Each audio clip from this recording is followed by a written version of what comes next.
Today is day 2 of chapter 10, and we're going to cover as our next conic section an ellipse. Day 1 we did circles, today we're doing ellipses.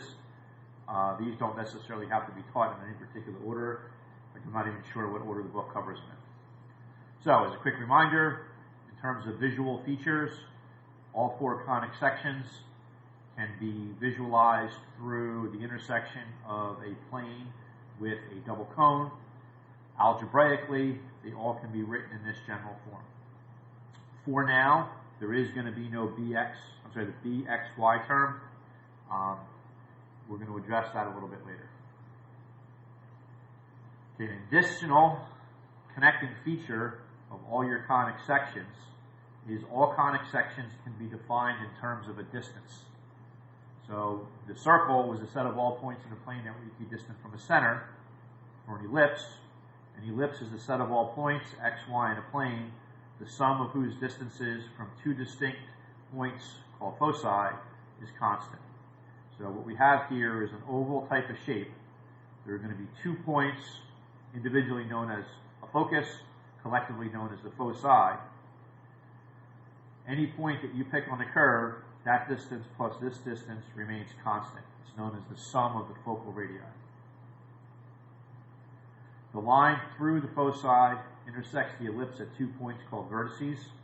So the line that you draw this way, that and that are known as the vertices. The chord joining the vertices is the major axis, and the center of that is the center of the ellipse. The chord perpendicular to the major axis is the minor axis. Now these points, not quite as universally referred to. Some books refer to just all 4 of them as just the vertices. Some books, some websites refer to these as vertices, those as co-vertices. We'll do our best to avoid any questions where the distinction between that vocabulary would matter. We'll stick to questions where it should be clear what they're referring to. All right, there's a neat visual thing that we can do. If we had more time and everybody was in class, we'd probably do this as a quick little activity. If you were to put 2 pins or 2 nails or 2 something into a flat surface, stretch a string from here to here, hold that tight, and then go like this and trace around, and then do the same thing on the other side, that resulting shape would be an ellipse. All right, on to the algebra here. A little bit more going on with an ellipse than there was with a circle. All right, standard form of an ellipse. We got the x minus h quantity squared. We got the y minus k quantity squared. They're being added together. Okay, the difference between this form and this form is the a squared is under the x. Here the a squared is under the y. On the right-hand side, they're the same. Okay, if the bigger number is under the x, your major axis is horizontal, which means it looks like this. It's wider than it is tall. If the bigger of the 2 numbers is under the y, then the major axis is vertical, which means it looks like this, where it's taller than it is wider. So the a is always the bigger of the 2, or the a squared is always the bigger of the 2. Either way you think of it, it's the same comparison. As far as locating the foci lie on the major axis, so whichever one is the longer axis is the one that has the foci. C units from the center, and we're going to get C from this equation right here. And they just make an indicator here of if your ellipse happens to be centered at the origin, then there is the YK just drop out, and you're left with simpler equations. All right, so starting off with some basic questions. Use the information provided to write the standard form equation of the ellipse. So the first thing we're going to do is identify the center. So by inspection, we can easily do that. The center is going to be at -2, +1. So as far as filling in the information,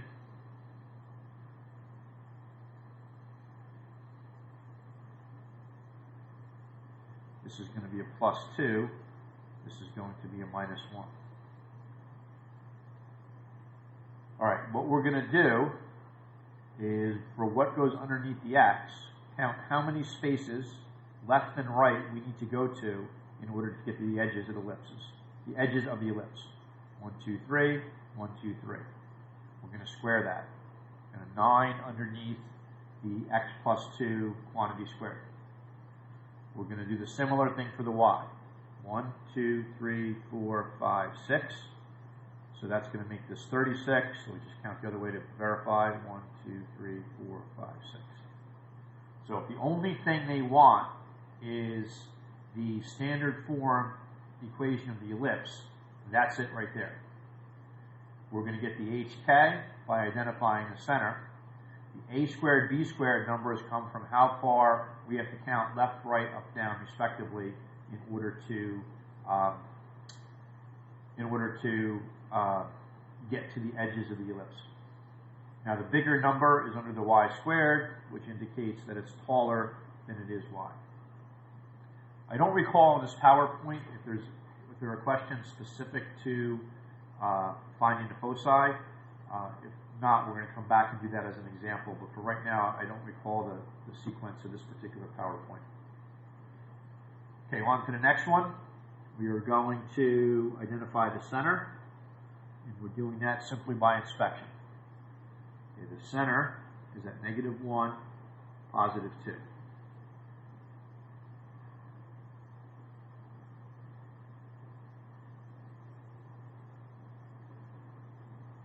So that tells us this is going to be +1, that's going to be -2. How far left, right do we have to travel to get to the edges of the ellipse? 1, 2, 3, 4, 5. So we're going to have a 25 underneath the x. 1, 2. We're going to have a 4 underneath the y. The only thing you need is the standard form of the equation. That's it. Problem finished. Again, we may come back and revisit these two examples with the foci. I don't recall if they have their own questions or not. But they do have their own questions, so we may not need to come back to these. All right. We're given an equation in standard form. We want to identify the center, the foci, sketch the graph. Okay, well, the center is going to be at 1, -1. Opposite of, opposite of. We're going to look at the number underneath the x, take its square root. That's how far right, how far left we travel. 1, 2, 3, 4, 5. 1, 2, 3, 4, 5. 16 under the y, that means 1, 2, 3, 4 up. 1, 2, 3, 4 down. So as far as sketching this, that's enough information to sketch that in. All right, this is wider than it is tall because the bigger number is under the x, the smaller number is under the y. So that means this axis is the major axis, which means that's where our foci are going to be. We're going to have one focus to the left. We're going to have one focus to the right. We're going to get that from c squared equals a squared minus b squared. The a squared is the bigger of the two. The b squared is the smaller of the two. Our c value is 3. Now for this c value, we don't care about the plus minus. It's just telling us how far we're traveling. That means we're going 3 spaces to the right, 3 spaces to the left. And then we're going to label them F1, F2. It doesn't matter which is which. Usually if they're side by side, you put the 1 on the left and the 2 on the right. If they're up, down, the top one usually gets the 1, the bottom one gets the 2. So as far as our foci go, we have -2, -1. And then we have 4, -1.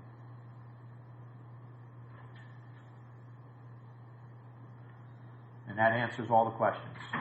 We've identified the center, we've identified the foci, we sketched the graph. Another example of this type, our center is going to be at -4, +1, opposite of, opposite of. We're going 3 right, 3 left. Off the center to get the left, right. 4 up, 4 down.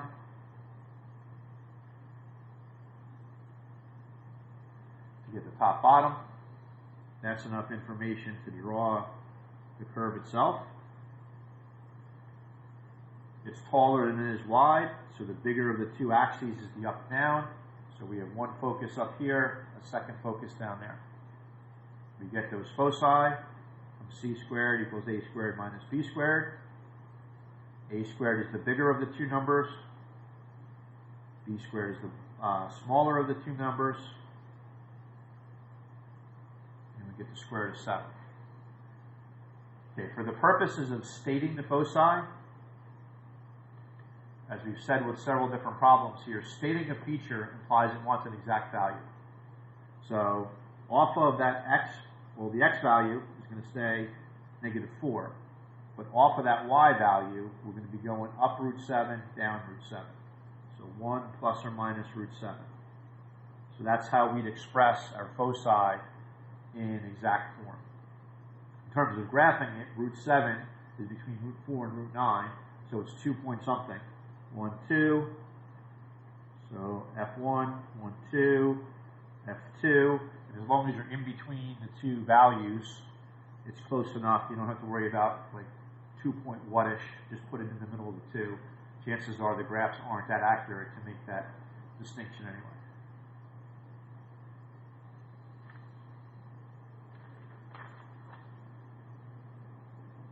All right, now reversing the order of the question. Instead of starting with an equation and finishing with some facts, we are starting with some facts, finish with an equation. So I'm just going to draw a rough sketch here. So 2, 2, negative 18, 2. So we're definitely heavy on the negative side here. So we have vertices at 2, 2. Negative 18, 2.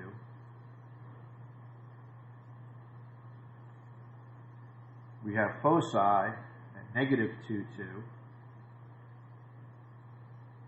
And negative 14, 2. So just in terms of an orientation, it looks like this.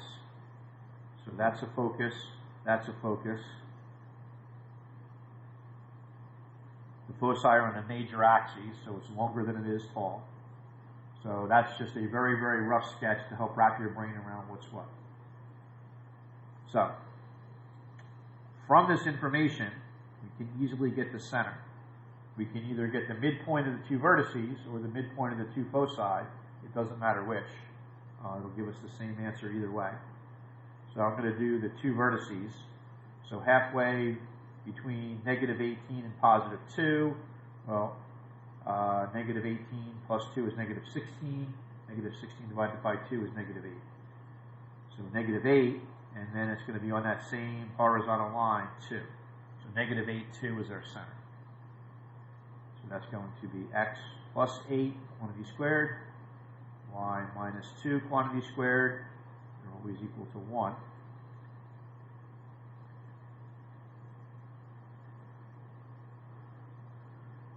All right.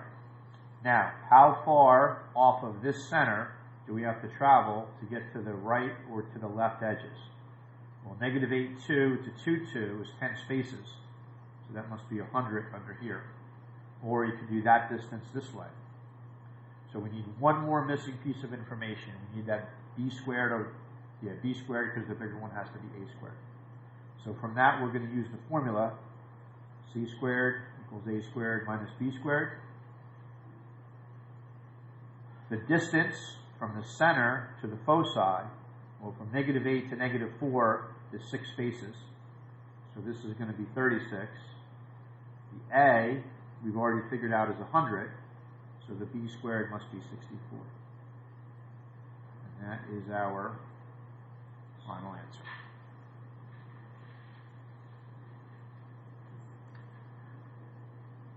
All right. Another example. they're telling us that the center is at 8, 1. They're telling us that one of the foci is at 8, negative 5.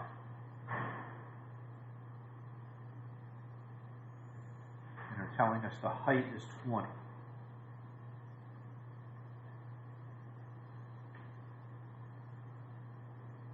All right, so that means we have another focus up here. Well, 1 to negative 5 is down 6 spaces, so we'd have to go up 6 spaces, so that's at 8, 7. We know that the total height is 20, so it would have to be 10 up from here to get to the top of the ellipse, 10 down from here to get to the bottom of the ellipse, and we're doing this here. So that should be enough information to piece all this together. So x minus 8 quantity squared, y minus 1 quantity squared from the center equal to 1 over. The distance from the center to the top, distance from the center to the bottom, what's 10? So this is going to be 100. The distance from the center to each focus is 6 spaces. So c squared equals a squared minus b squared. So that c is going to be 36. Now look at this, it's the same combination of numbers. 100, so that's going to be 64.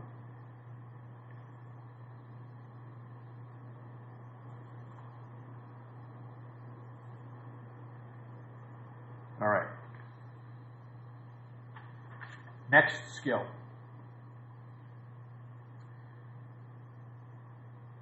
One of the things you're responsible for, as mentioned yesterday, for all 4 conic sections, is you need to be able to go from the general conic form to the standard form for that particular conic.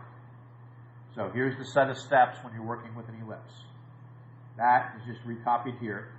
What you're going to want to do is group your x squared and your x together, group your y squared and your y together, constant term comes over, and we're leaving a space here to complete the square. When you're completing the square, in parentheses, you need to have a lead coefficient of 1. So that's already the case here. For the right half, you've got to factor out that 9. That leaves y squared minus 2y. Now we're going to complete the square for each variable. Half of 4 is 2. 2 squared is 4. Half of negative 2 is negative 1. Negative 1 squared is 1. Now we need to balance the equation. Add 4. This 1 is really a 9 times 1 in disguise, or a 9 over here. That factors. This factors. Combine up your like terms. And then for an ellipse, we need a 1 on the right-hand side, so we need to divide through by the 36. So that divides by the 36, that divides by the 36, the 9 over the 36 reduces to a 4, and equals 1. All right, so this one here, we know that it's wider than it is tall because the bigger number is underneath the x squared. So this has that orientation.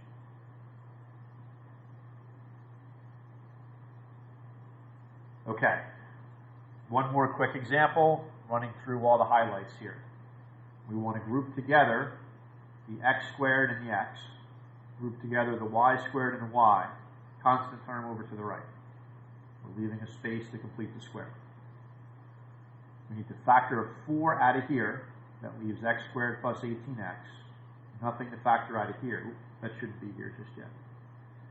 We didn't want to do that step. Now we're going to complete the square for each variable.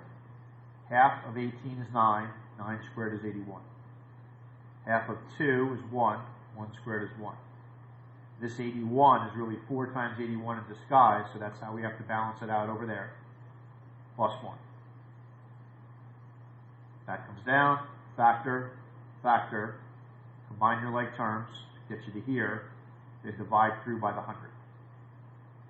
So this one here has the bigger number underneath the y, so it has this orientation here. So this is one example of the major axis being horizontal, one example of the major axis being vertical. You can see the steps are very, very similar. It's just that versus that. You got to factor out with the x versus the y or the y versus the x, depending on what your point of view is.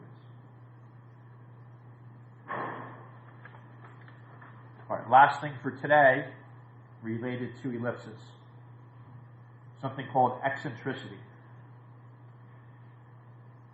How circular or how oval-like is your ellipse? Okay, there's a measure for that. That's known as the eccentricity in E. That's not E as in like 2.718 from logs and exponents. This is an E specific to conic sections. It's the C over the A. Okay, that C over A, or the E value, is always between 0 and 1. For an ellipse that is nearly circular, the foci are close to the center. So the closer the foci are to the center, the more circular the ellipse is. The center and the ratio CA is small. So the closer that, the closer these are, I tried to blend two thoughts together in my head. The smaller this is, the smaller that is, the more circular it is. On the other hand, for an elongated ellipse, the foci are close to the vertices. So the further you move the C value, or the foci, away from the center, the bigger the C value gets, the more elongated the ellipse gets. So the closer C over A is to 1, the more elongated it is. So one way to remember it, the closer it is to 0, 0 kind of looks like a circle, the more circular it is. The more elongated it is, the closer the eccentricity is to 1. And that is it for ellipses for today.